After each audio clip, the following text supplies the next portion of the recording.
Bismillahirrahmanirrahim. Assalamualaikum warahmatullahi wabarakatuh. Alhamdulillah, nahmaduhu wa nasta'inuhu wa nastaghfiruh wa na'udzu billahi min shururi anfusina wa min sayyiati a'malina. May yahdihillahu fala mudilla lahu wa may yudlilhu fala hadiyalah. Asyhadu an la ilaha illallah wahdahu la syarikalah wa asyhadu anna Muhammadan abduhu wa rasuluhu la nabiyya ba'da. Allahumma salli ala sayyidina Muhammad wa ala ali sayyidina Muhammad. Rabbi israh li sadri wa yassir li amri wahlul 'uqdatam min lisani yafqahu qawli. Subhanaka la ilma lana illa ma 'allamtana innaka antal alimul hakim. Amma ba'du. Alhamdulillah, segala puji hanya bagi Allah. Salawat serta salam semoga selalu tercurah kepada junjungan kita Nabi Muhammad sallallahu alaihi wasallam serta keluarganya, sahabatnya dan juga para pengikutnya yang setia dengan ajarannya hingga akhir zaman. Alhamdulillah, anak-anakku sekalian dan para asatidzah yang dirahmati Allah, kita lanjutkan kembali kajian kita kitab Nasahihul Ibad. Kita masuk kepada makalah yang makalah keberapa nih?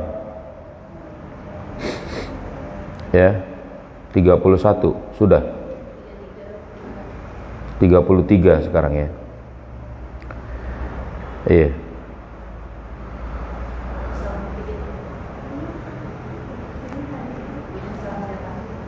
Betul. Bukan 31 ya. Iya. Salah tulisan ini ya. Iya, salah nomoran deh ini ya. Iya. Al-maqalatu salisu wa salasun. Itu seharusnya begitu ya. Makalah ke-33. Dia nulisnya di sini makalah al-hadi wasalasun. Makalah ke-33. An Ibni Abbas radhiyallahu anhuma. Dari Ibnu Abbas radhiyallahu anhuma, yang Allah ridho kepada keduanya. Di sebelah sini. Sebelah sini apa? Enggak. Dari Ibnu Abbas radhiyallahu anhuma, yaitu adalah Abdullah bin Abbas bin Abdul Muttalib.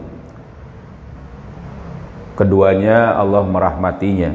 Jadi antara anak dan bapaknya Allah berikan rahmat yang sangat banyak. Dan kita mendoakannya untuk mereka berdua. Dari Ibnu Abbas radhiyallahu anhuma, annahu qala, bahwa sesungguhnya dia berkata, az-zuhdu salah satu ahrufin. Zuhud itu 3 huruf. Jadi zuhud itu 3 huruf. Zayun wa haun wa dalun. Zai, ha, dal. Jadi ini main-main singkatan tapi penuh makna, nggak main-main. Bukan main-main. Jadi mengartikan satu kata dari huruf-hurufnya dan semuanya itu luar biasa. Jadi ini kalau bukan orang yang jenius, orang yang ngerti, ini nggak bisa. Karena ini adalah suatu yang sangat dalam maknanya. Zuhud itu artinya ya orang yang tidak terperdaya dunia, kira-kira gitu. Yang menempatkan dunia itu di tangannya, bukan di hatinya. Orang yang banyak ya, kita pernah bahas orang yang kemudian betul-betul ya dunia ini tidak memperdaya baginya. Ini yang berat ini. Jadi ini makanya saya katakan tadi, ini materinya cukup berat karena kita harus berlatih kita ini hanya mengambil dunia itu seperlunya. Bahkan Imam Syafi'i mengatakan bahwa untuk zuhud itu ambillah setengah dari keinginan itu, dari kebutuhan dan keinginan. Jadi itu kita memenuhinya setengah. Makanya orang-orang yang zuhud itu salah satu dilatihnya itu adalah dengan berpuasa, saum, menguatkan hati agar tidak terperdaya dunia. Imam Ibnu Rajab Al-Hambali dalam kitab Al-Hikam lebih menekankan bahwa namanya zuhud itu mengutamakan pahala di sisi Allah, gitu ya. Ntar dulu, perhatikan di sini. Iya, nih, gitu. Perhatikan sini. Nah, ini penting nih. Jadi makanya pada saat Ibnu Abbas radhiyallahu anhu ini merincikan dari kata zuhud ini, dari kata-katanya, dari bahasanya, dari huruf-hurufnya, ini memudahkan kita. Kalau nggak salah nanti selanjutnya itu adalah juga termasuk merincikan ini, tapi dari sisi negatifnya, dari yang larangannya. Kalau ini dari anjurannya. Apa kata beliau di sini? Ya tentu kita sudah tahu zuhud itu dari huruf zai, ha dan ya. Apa maknanya dari zai ini? Fazayu itu artinya adalah zada lil muadi.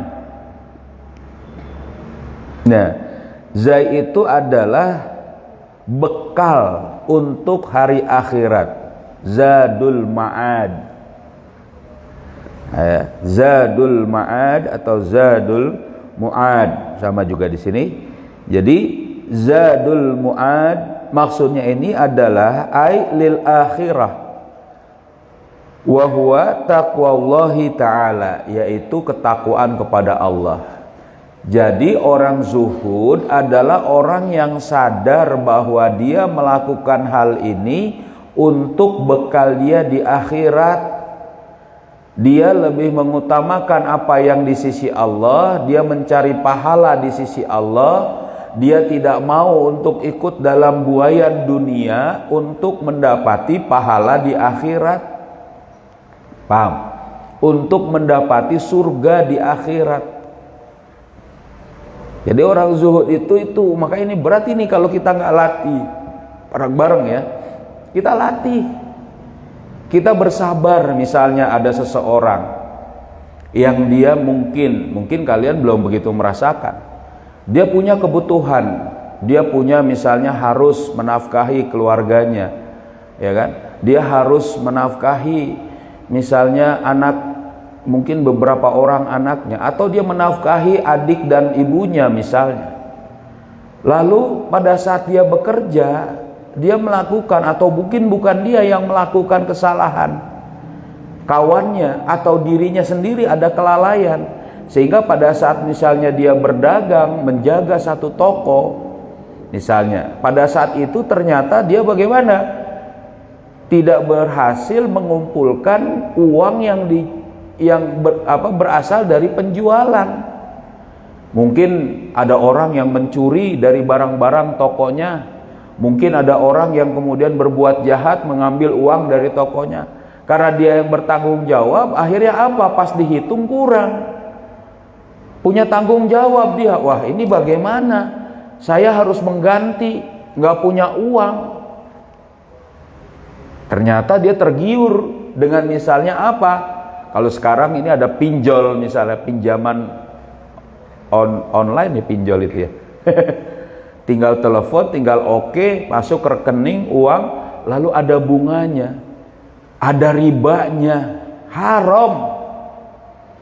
Nah kalau dia berpikir misal untuk zuhud, dia bersabar, dia tinggal bilang misalnya ke bos, ya bos, ini ada kekurangan penjualan ini uang, entah bagaimana, yuk kita cari, saya akan ganti, memang tanggung jawab saya, misalnya potong gaji kah, atau bahkan mungkin dipecat sama si bos karena kita memang bukan kesalahan kita, karena ada musibah misalnya pada waktu itu.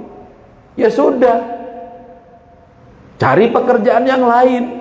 Jangan kemudian gara-gara ingin menutupi karena keinginan mengikuti kemauan bos malah ngambil pinjol. Dia nggak bersabar.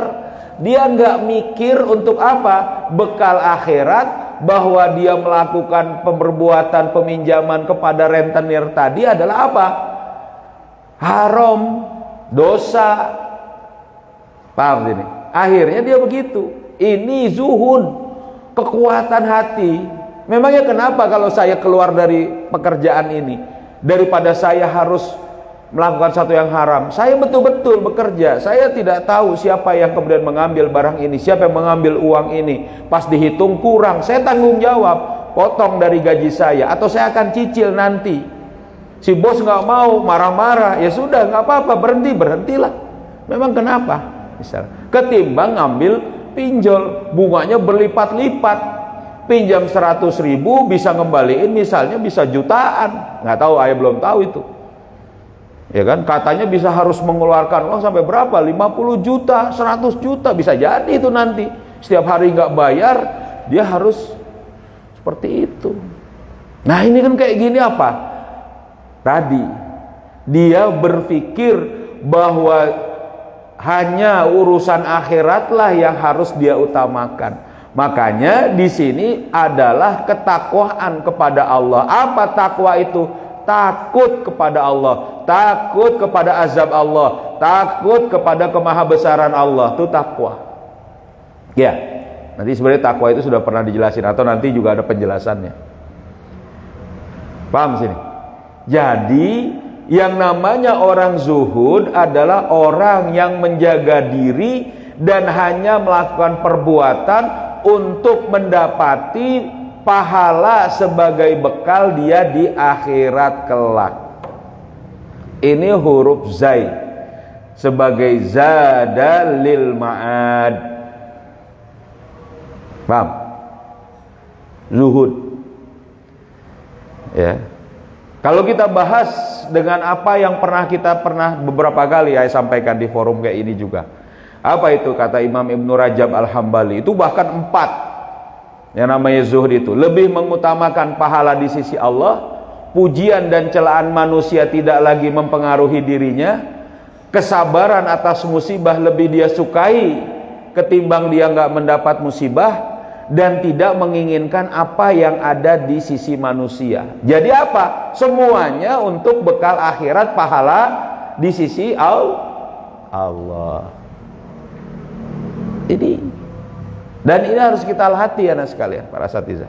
Kita latih. Justru pada saat kalian ini misalnya masih dalam ukuran yang masih mungkin belum menghadapi hal-hal yang berat, belum berpikir untuk tanggung jawab yang lebih besar lagi nanti. Kalian harus nanti punya anak, punya suami, punya keluarga, ya.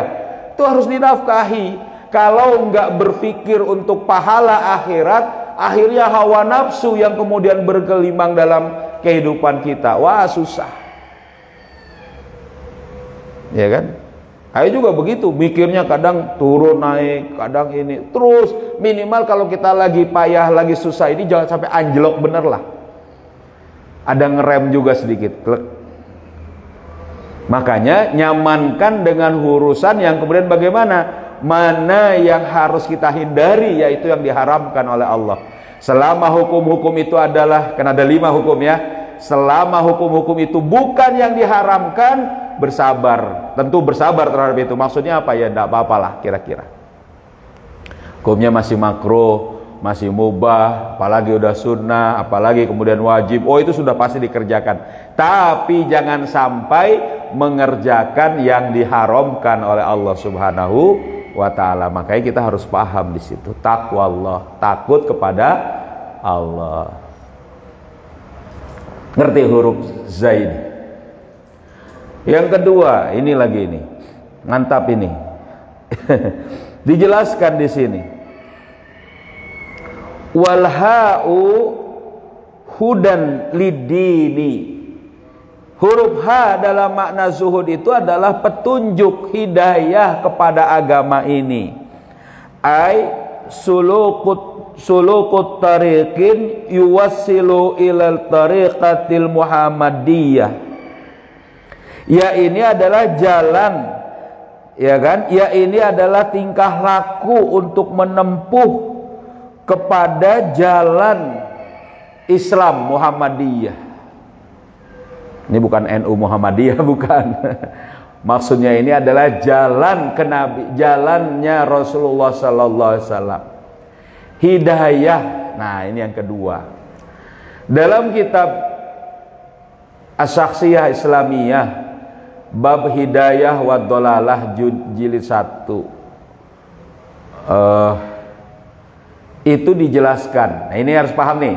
Nih, hidayah itu ada 3. Yang pertama itu adalah hidayatul khalq, hidayah penciptaan. Ini bentuknya adalah gerizatut tadayyun dan akal manusia.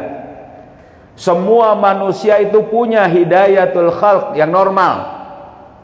Dia itu punya gerizatut tadayyun, dia itu punya rasa mensucikan kepada zat yang lebih besar. Dia itu punya rasa butuh kepada Allah Subhanahu wa taala, butuh kepada penciptanya. Ya. Disitulah kemudian bercampur dengan apa yang ada pada diri manusia, yaitu akal, berpikir. Yang akal ini tergantung dari pemahaman yang masuk kepadanya. Kita bahas berpikir. Apa? Naqlul waqi, ya kan? Ilad dimagi, apa? Naqlul waqi, apa? Ilad dimagi, ya kan? Mencerap fakta, ya kan, ke otak kita, ya. Kemudian yufassiruha bil ma'lumatin sabiqat, ya kan? Biwasitatil hawasi yufassiruha bi maklumatin sabiqah.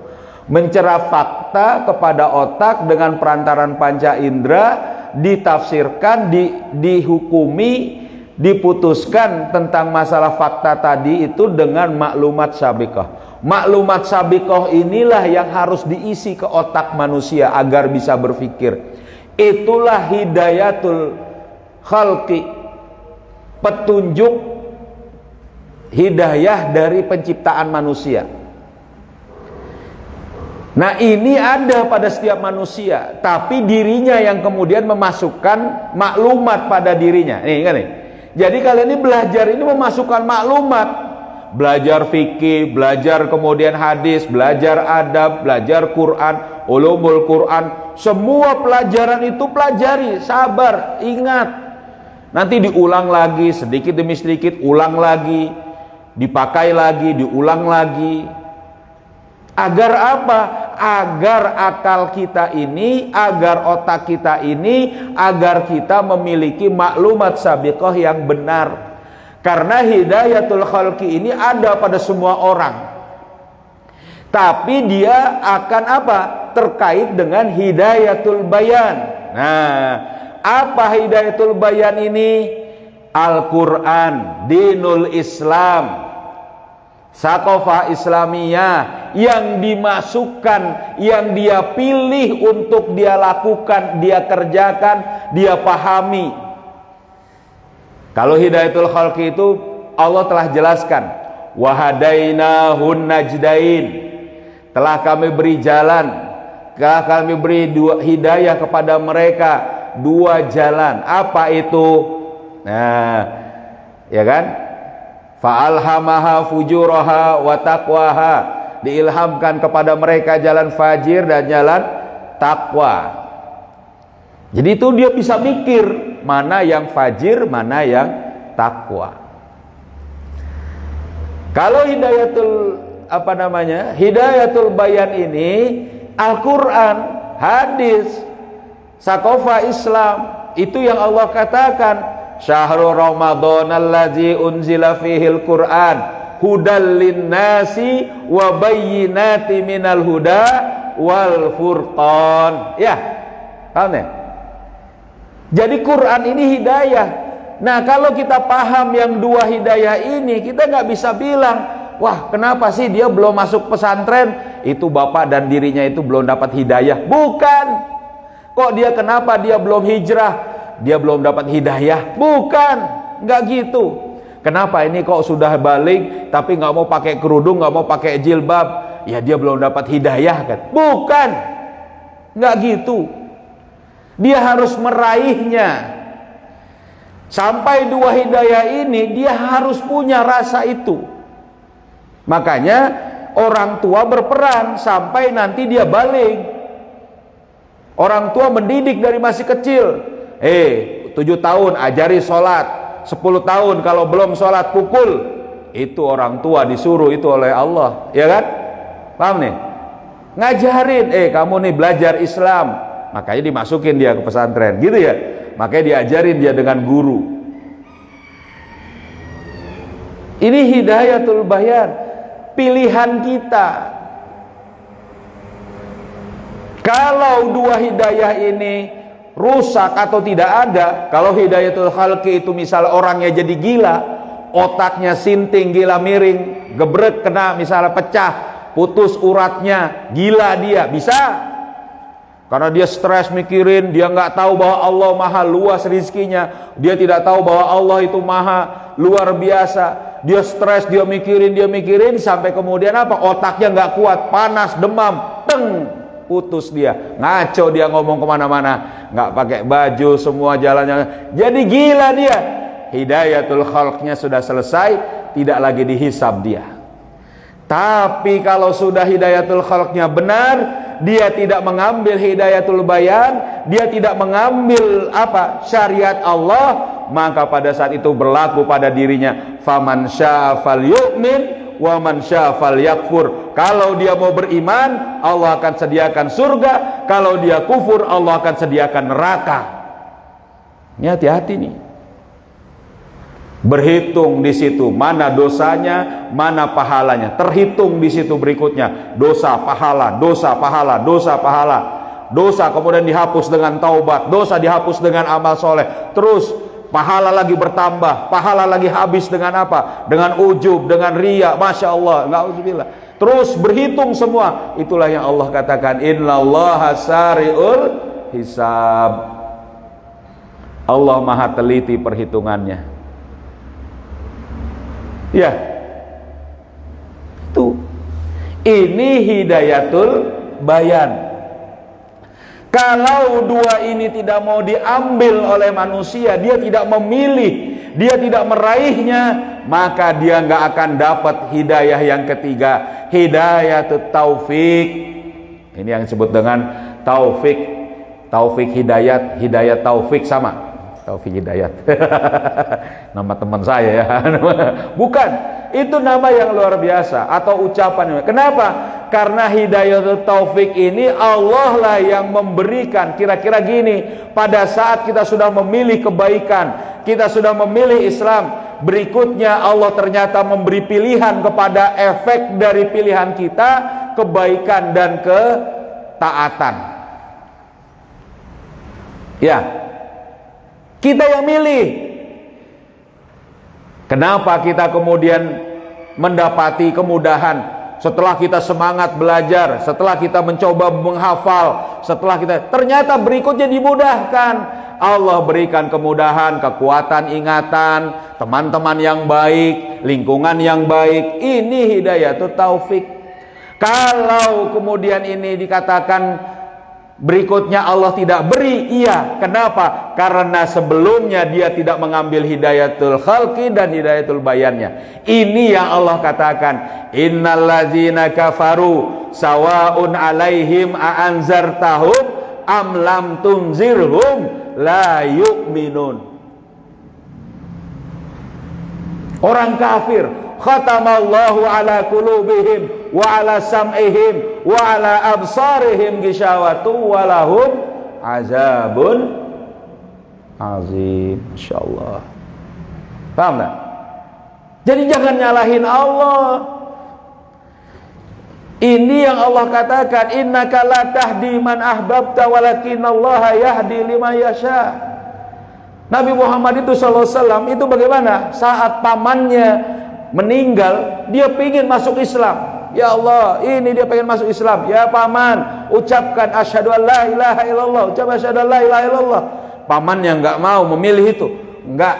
tetap dalam kufur. Sedih Nabi Muhammad SAW. Kata Allah, bagaimana? Kamu tidak akan bisa memberi hidayah kepada orang yang kamu cintai, tapi Allah lah yang memberi hidayah kepada mereka. Maksudnya hidayatut taufik. Karena apa? Dia sebelumnya enggak menggunakan hidayatul khalqnya untuk Islam, ya kan? Tidak memilih Islam untuk dia pelajari. Hidayatul bayannya tidak dia ambil, tidak dia pilih. Ini yang kita ngeri. Kalau sudah menjadi kafir, maka Allah tutup hati dia. Khatamallahu ala qulubihim wa ala sam'ihim. Enggak bisa lagi masuk, tuli. Bahkan kalau dalam ayat yang lain itu kan, ya kan, masalul ladzina kafaru kamasalil ladzi la yanaiqu bima la yasma'u, ya kan? Orang kafir itu seperti orang yang tuli terhadap bima yasma'u illa du'a wa nidaa, kecuali teriakan. Allah beritahu berikutnya, summum bukmun umyum fahum la yaqilun. Paham situ? Itu dia. Makanya hidayah ini adalah, ini yang dikatakan apa? Jalan untuk menempuh apa? Tariqatil Muhammadiyah. Jalannya Nabi Muhammad sallallahu alaihi wasallam. Jadi sifat di situ terhadap jalan. Ya. Ngerti itu? Itu hak. Ini kalau panjangin panjang ini.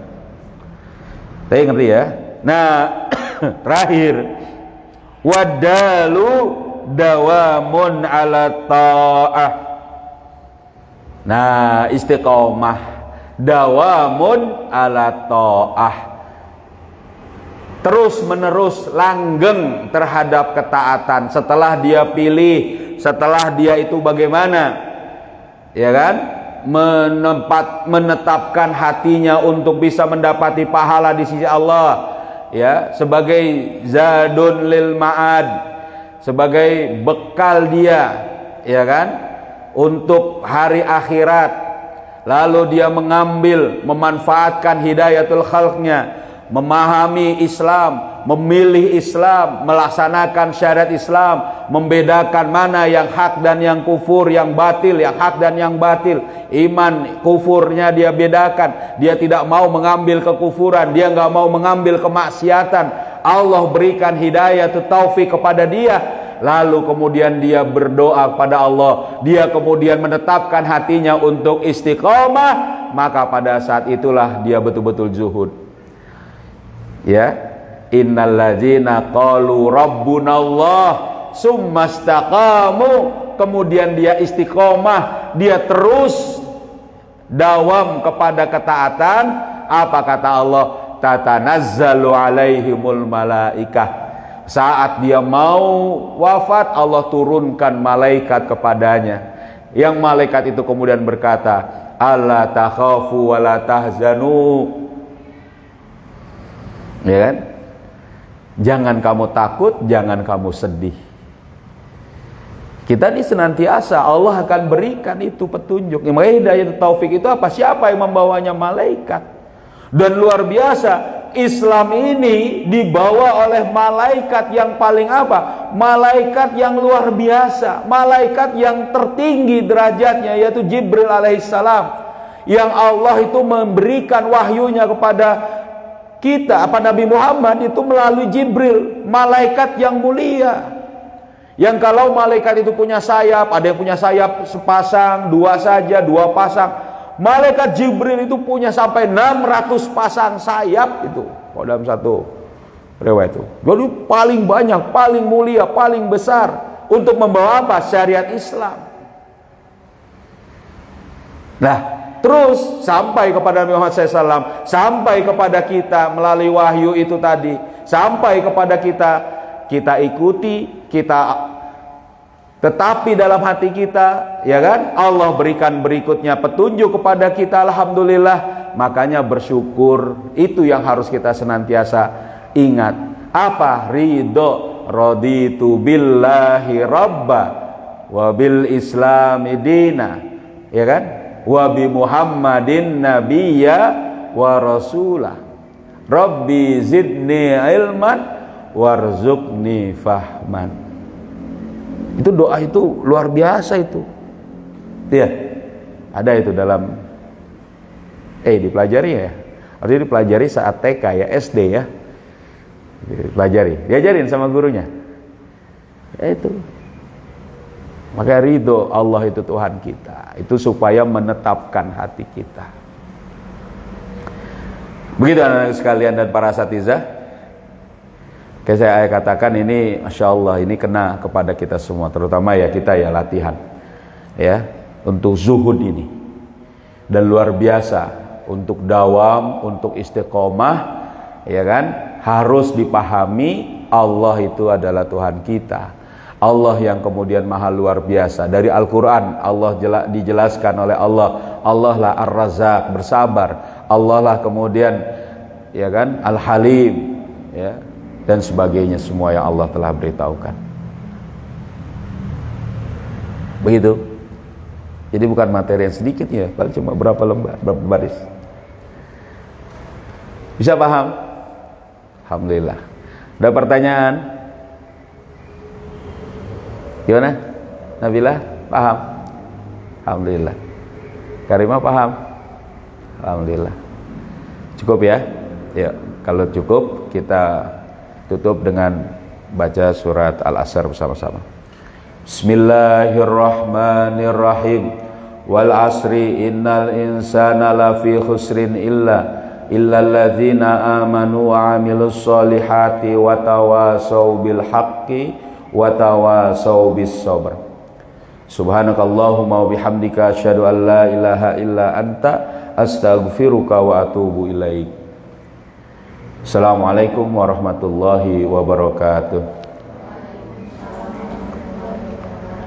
Allahumma salli ala sayyidina Muhammadin tibbil qulubi wa dawaiha wa afiyatil abadani wa shifaiha wa nuril absari wa diyaiha wa ala alihi wa sahbihi wa sallim.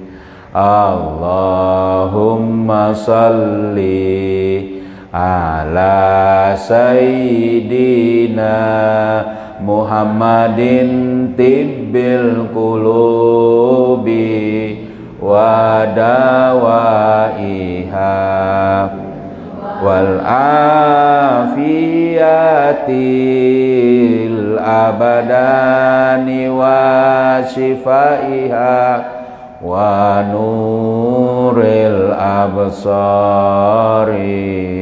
wa diyaiha wa ala alihi wa sahbihi wa sallim. Allahumma salli ala sayyidina Muhammadin tibbil qulubi wa dawaiha wa afiyatil abadani wa shifaiha wa nuril absari wa diyaiha wa ala alihi wa sahbihi wa sallam.